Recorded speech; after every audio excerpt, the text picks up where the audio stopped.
Hello, this is Edwina from the Case Membership team. I am here to show you how to navigate our website and to access your institution's roster. Let's get started. Okay, first I am going to log in for demonstration purposes. I am going to be Dorothy Golden.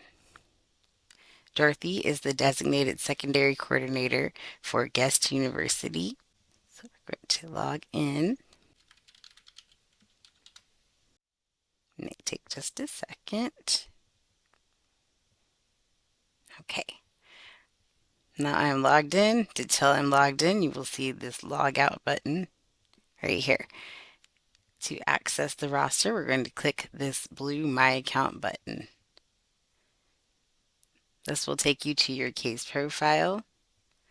On your case profile, as a coordinator, if you are the primary coordinator, you will have the option to pay the membership renewal.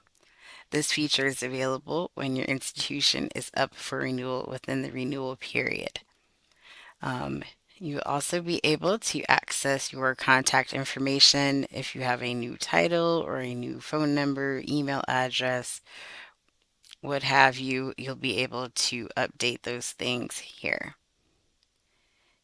You will also be able to view any digital purchases right here on the left-hand column under purchases, as well as access the Case Global Reporting Standards.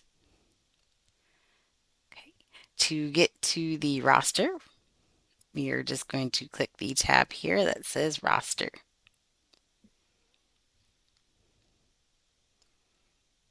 Okay, Dorothy is needing to register one of her colleagues to attend a case conference.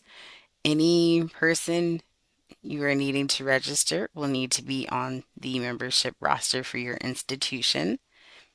If you are a coordinator, you can add them yourself. If not, you can email us at membership@case.org and we can add the people on for you.